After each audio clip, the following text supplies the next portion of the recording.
the view from Red Room.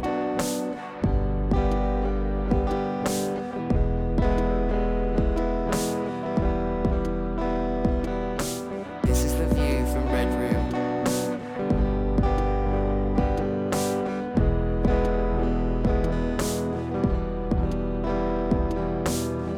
This is the view. Hello, Roomers, and welcome back to Red Room. So, this is our Emperor's Children project, my kill team for my other half. And this is what we were left with when we'd done some very poor zenithal highlighting and used some Majos purple contrast paint with an airbrush, and I wasn't happy with what we ended up with. So instead I've now tried to go for a low effort version of slack chop here. So we're going to just go over the purple with just pure white being dry brushed on. The idea is leaving recesses a bit darker. The purple's still on there, but I'm genuinely not concerned at this point. It's all going to be purple anyway, so yeah. And that's what we were left with. And it's okay, it's not perfect. In the end, I wouldn't advise doing this. So we sprayed it with more Majos purple contrast paint, which I'm still not an expert with, it's fair to say. I think I put on a lot. Some of it was too thick, some of it was a bit too thin. But either way, I am yet to become au fait with these modern painting techniques, it's fair to say. So this is what we were left with after we'd done that slap chop and then sprayed it with more Majos purple. And that's fine, but I'm certainly not happy with it to just leave it like that. I can see this being a powerful technique, but I need to refine it a lot more. For the trim, we're going to use some standard Vallejo black. It could be any black you want. And we're just going to literally just go around all of the metal trim and paint it a nice dark. What other black would it be? We've got to be careful how we highlight this because, as we've stated before, black can be somewhat finicky. We're also going to be doing some OSL for this, using the plasma gun. So we thinned down some white ink, we had some flow improver, and we just sprayed it on all around the glowing coils of the plasma gun. Again, my technique isn't amazing yet, my control isn't great, but it is a good technique. I was using Mohawk Miniatures video for reference. Fair play to him. I know that he was using somebody else for reference as well, but that's how it works. And fluorescent Vallejo is the colour that we're going to use for these nice glowing plasma effects. In hindsight, I should have painted the gun just properly and then done that, because in the end I had to do a lot of modification with this. So, all the gold, we're going to start with Tinny Tin, our favourite Tinny Tin from Vallejo as our base. And to do the gun, we're going to add in various bits of fluorescent green to really sell the OSL effect to people.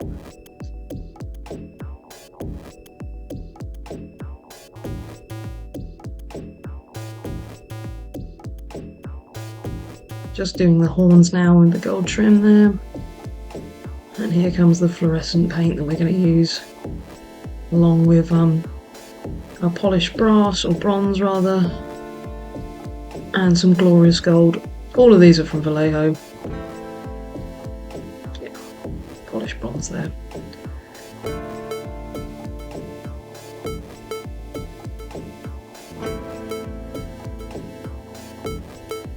Thinking about it, as I say, I would rather, I should have just painted this gun normally and then gone for the OSL kind of effect, but oh well, live and learn. That is the whole point of this channel. Just applying all around, let's say, the trim furthest away from the light source we're not going to worry about. We're not going to add any green to, but getting towards the coils we're going to add just a hint of the fluorescent green in. I mean, I could have just painted all the base coats without any fluorescent green and then just worried about the gold I just wanted to make sure that it wasn't a kind of jarring thing, but given how transparent this Vallejo fluorescent paint is, it wouldn't have mattered. It really wouldn't have mattered. You can just paint over the top like a wash.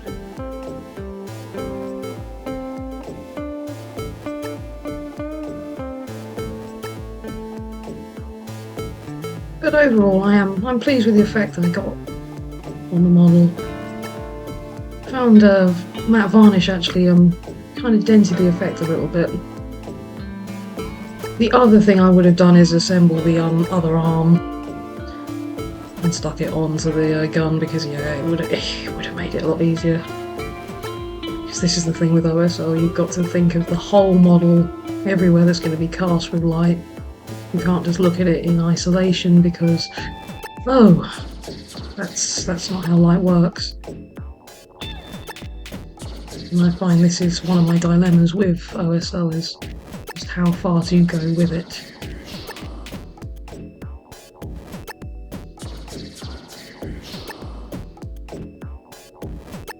And now we're going to move on to the glorious gold, final highlights.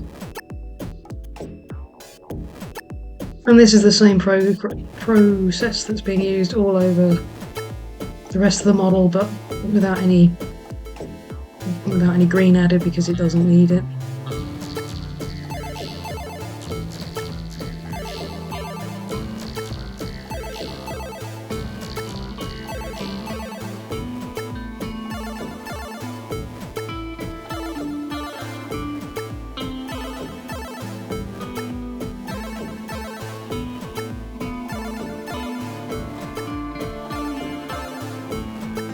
And I'll go to wash for all things gold. Some very old school flesh wash from Games Workshop.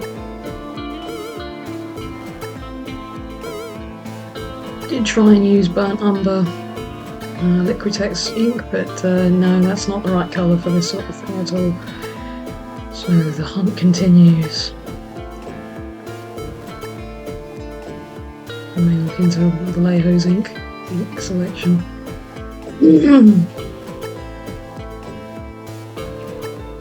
And also their express colour range, which has just come out.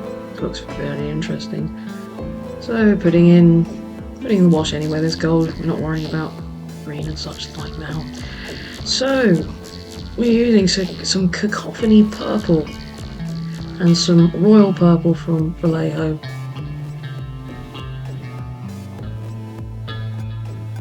This was the point where we thought, yeah, we need to try and salvage this purple armour. It's not what I want it to be. It was too dark, and I didn't feel like I was getting the highlights I wanted.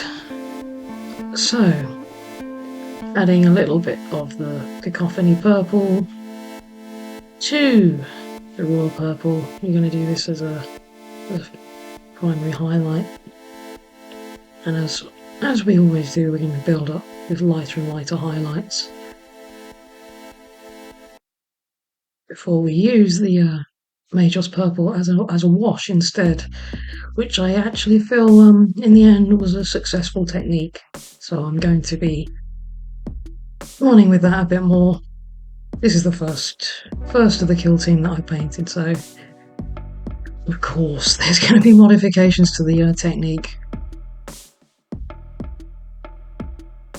I mean, don't get me wrong, slap chop, I can see especially if you're starting out and you really just want to get models on the battle table, ready to go. It is a powerful technique, but I am a control freak, and I don't know if a lot of these modern techniques work for people who maybe become a bit more indoctrinated into the old school heavy metal style of painting. So yeah, just adding more cacophony purple all around the edges before we do a final edge highlight with just pure cacophony purple from Citadel. You'll also notice that once I remembered to paint my bases and do my bases separately, so that's one headache that's out the window now. Hooray, hooray.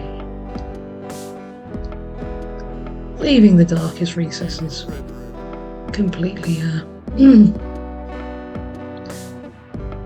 Just doing the middle bits for the lighter purple. This is with anything like Chaos Space Marines where you've got a lot of trim rather than edges, your highlighting technique kind of changes a bit. I'm not so worried about edge highlighting in this kind of thing.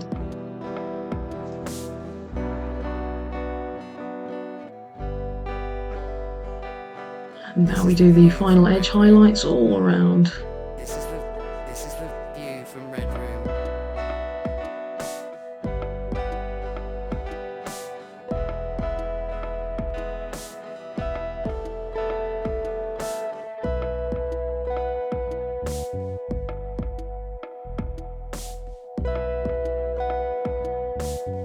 Always remember, use the side of your brush for edge highlighting and make sure it's nice and thin with paint. So it should flow nice and smoothly, it shouldn't be a struggle.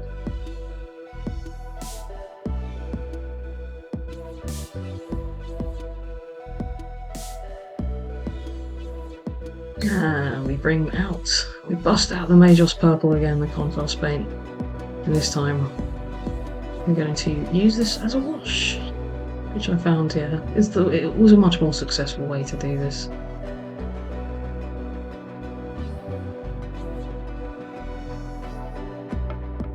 The question is for the next model, do I spray them cacophony purple and then sort of work downwards? Do I do Vallejo royal purple? I don't know, but we'll find out, and you will too when I be the squad leader for this guy. Also, in fairness, we have another biggie coming up who's going to be done in this styly, so this will be a very good point to really nail this technique. And the thing with contrast paints is, yeah, paint it on and leave it alone. Don't try and go in when it's drying, just slap it on, let it settle, leave it alone. You need to correct it, come back after it's dry. I did find that this stuff sort of dried with a kind of frosty appearance. It's a bit like matte varnish if you go a bit too far with it. I'm not sure. That may have been something I'd done wrong with the airbrushing. This is stuff that I will learn as I use more of these paints. It wasn't a thing in my day.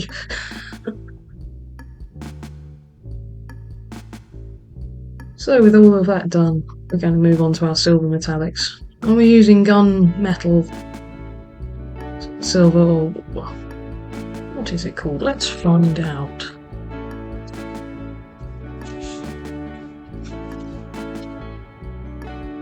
Quite simply gunmetal from Vallejo, because we didn't like the lead belcher we've got at the moment. I don't know.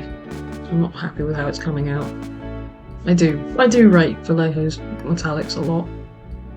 Just using this for all of the chainmail and the middle part of the torso. Because this model has a lot of black in it, you've got to sort of vary it a little bit. And we're using black wash from Vallejo because we like the way that this leaves pigments around. It's a different effect to Nuln Oil. There's nothing wrong with Nuln Oil. And there is a case further on in this project where, unfortunately, Vallejo's flesh wash was not up to the task of what we were doing, so it is a bit swings and roundabouts.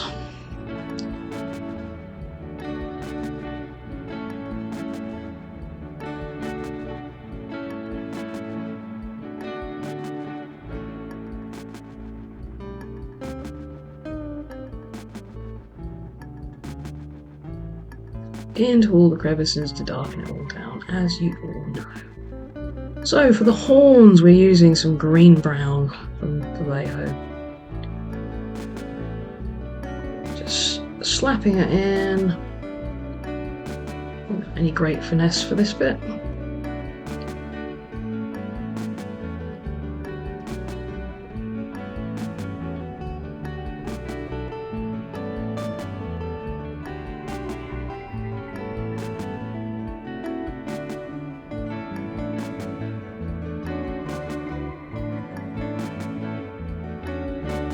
And use Shabty Bone, one of our favourite new paints, which we mixed up with the green brown for the highlights on the horns, but in this instance we're using it for the leather, which I felt a nice sort of creamy leather, creamy white leather, sort of, to me, suggested deviancy. Don't ask me where that associations come from. Into the mind of Red Room. So this is some Reichland Flesh Shade, because yeah, we tried to use Vallejo's Flesh Wash for this and we're not impressed. It was simply too subtle. So we just slap this on as a nice bit of shading for that leather there. And then it was time to highlight, or begin highlighting the black. So I'll go to Vallejo Dark Grey.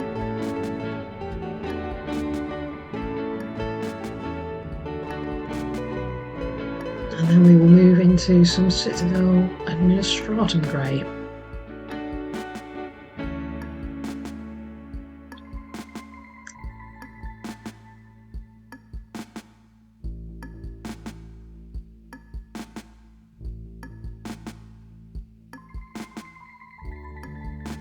So we must be careful with black trim like this. We haven't got a lot of space to work with, so we don't want to overdo the highlights and end up with him looking like he's grey and purple rather than purple and black. So just use the highlights sparingly. And I would certainly always be careful how light you go with your final highlight, your final grey, because it can be a bit jarring if it's too light. And wonderful Wraithbone from Citadel, which no matter how much you shake up, it seems to have the same fate as all of Citadel's white paints.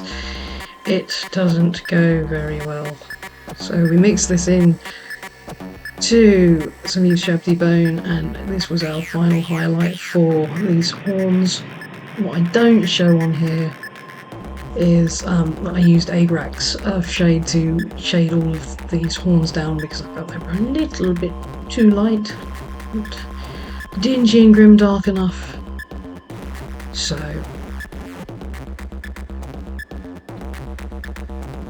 but I do think I will be looking for an equivalent from Vallejo or other paint manufacturers, because yeah, much like Citadel's white paints, no amount of shaking ever seems to get Wraithbone into a good position. We used the Wraithbone, as you can see, as an edge highlight for this very light creamy leather.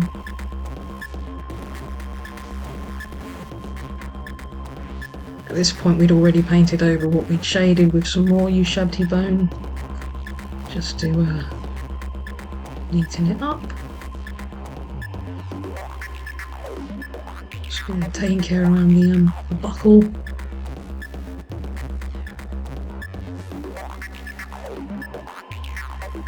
I was pleased with how this came out though.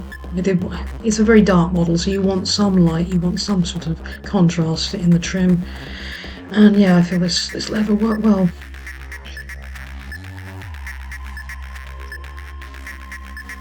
And we finally used Ivory from Vallejo as our last edge highlight on this. It's an excellent colour to own, definitely. For all your bone and parchment needs.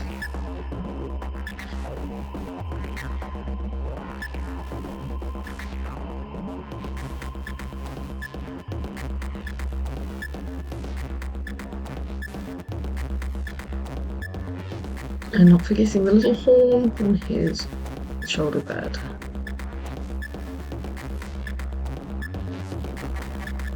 You do little lines expanding from the coming down from the point, that helps sell the sort of horn motif.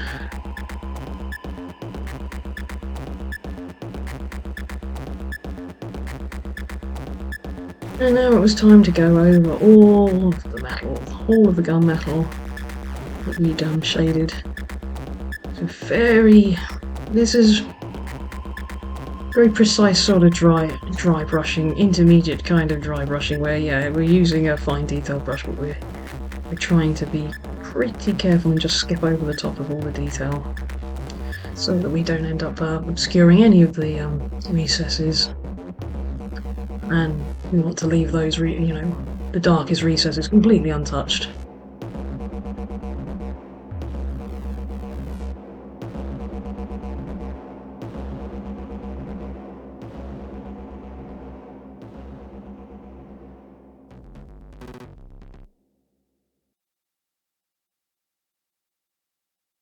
So we move on to our secondary highlight for the black, which involves mixing up the Administratum Grey with the dark grey from Vallejo. I certainly wouldn't use just straight up Administratum Grey, I think that's probably too light.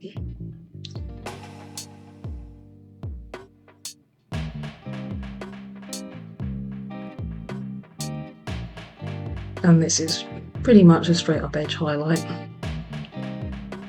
So again, use the side of your brush. Vallejo's Chainmail Silver is how we're going to highlight all of the gunmetal. That's what we're going to use for all of the rivets, just to make them pop out nicely. It's tempting because Chaos Space Marines are ancient warriors, veterans of many conflicts and everything, to go, oh, I'll make it all rusty, but to me that feels more like a Death Guard, nerdly kind of aesthetic, whereas Emperor's Children should be a bit more decadent and shiny and polished, perhaps. So we're using Glorious Gold to go over all of the gold that we've shaded, leaving the recesses, and the flesh wash provides a lovely warmth to the gold.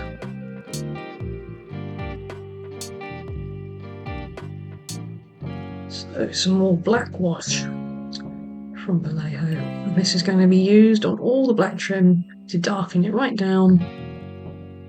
It's also cheating, a little bit of cheating, but it helps define the purple armour from the black as well.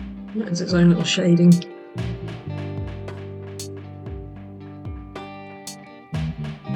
We find this is an important step to tie all the black together.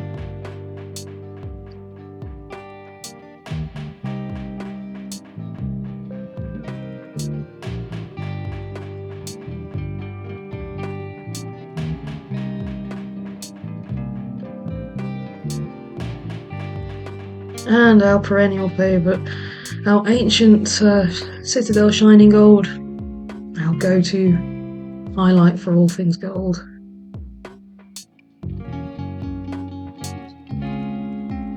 I could be wrong, but I believe that this Citadel paint has come out of one of the starter kits from back in the day, and I've kept it ever since, and it's still usable.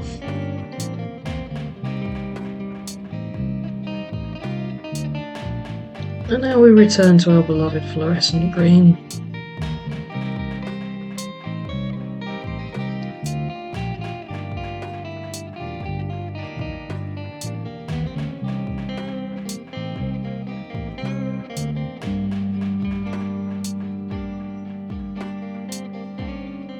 As you can see, we've assembled the whole model now, and this is important for the final OSL step, because you need to know what else is going to be caught by that glowing green. It's not just going to be the gun, it's going to be other bits of armour. And this is where you have to decide, well, how bright is this gun? How much light is it casting? Is it lighting the entire model, or is it just going to be the very surrounds? I did do a very little OSL effect on the talisman hanging from his belt. And that I wanted to be a lot more subtle. Perhaps I didn't do it enough, all in all, so that it didn't really read properly. But this was the moment when we started to go into the pauldrons and the rest of the armour, the OSL effect started to really sell itself.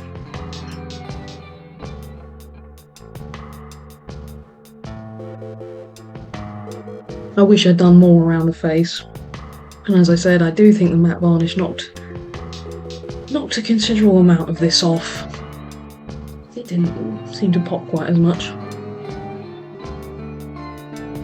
Now we want to do our green gems, and to do that we're going to use some Caliban green as a base. We also did the eyes in this styly. I'm now thinking I may go back in and change that to blue for a bit of added contrast. I also meant to do the wires running around his helmet, which I completely forgot about until I had uploaded all the pictures to Instagram and then went, oh yes, about that bit. So we will add that later on. Warpstone Glow is going to be our second highlight for this paint. These gemmy, glossy emerald bits, and Moot Green will be our last.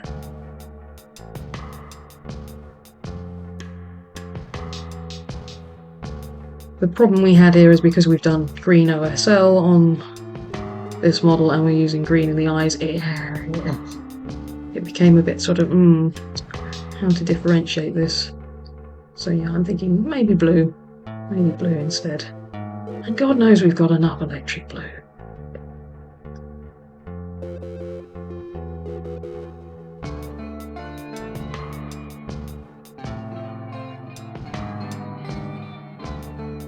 Just putting the Warpstone Glow into the middle of the eye, leaving the recesses dark.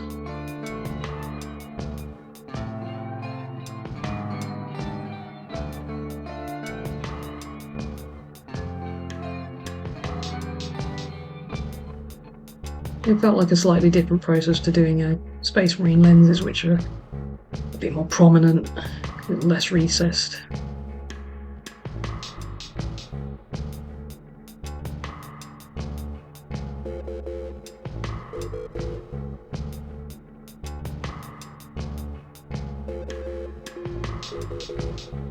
And then a final bit of Warpstone Glow in the middle of that eye talisman. Or rather, Moot Green.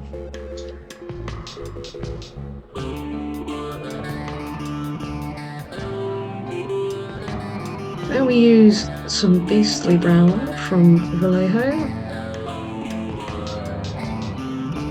Some Ochre Brown from Vallejo.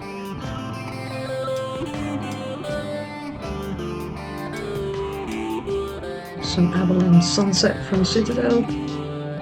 And what you won't see here is the white that we use because, well, the white is white. So, this is our Slanesh symbol because, tragically, the box set these came with, yes, lots of extensive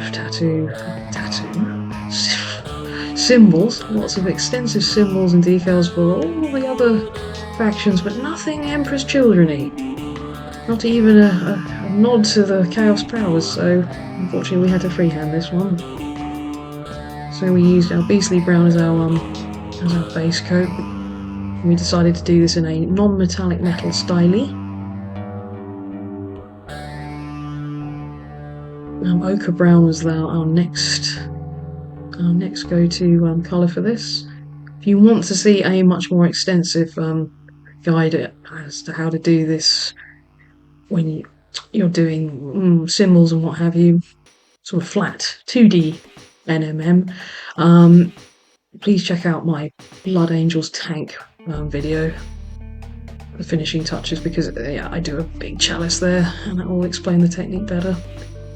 But yeah, the Ochre Brown is used as a secondary colour. We did use some Rhinoxide as well to shade this in bits. Avalon Sunset then put on in the lighter spots. The very final thing of Avaland and white to sell the sort of shininess. Don't think I personally did this hugely well. It was okay.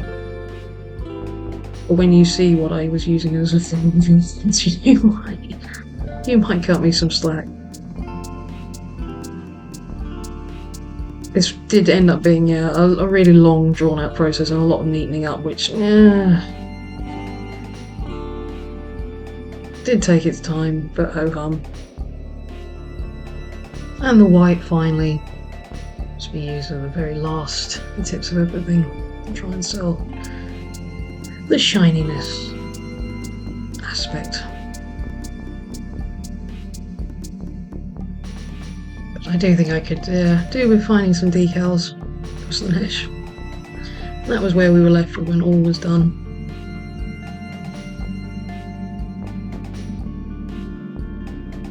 And yes, this twisted looking thing was literally what I scribbled down as my frame of reference for the Slanesh symbol. Sorry everyone. Aye. And with that, all that was left to do was to go around the edge of the base with some Vallejo grey green to time in with the Space Wolf kill team. Yeah, the idea is that we will build a board in this style and it will all tie together. And that was what we were left with. So, thank you very much for watching. Please like, please subscribe, please share. It all helps me. And here is our final product. Bye!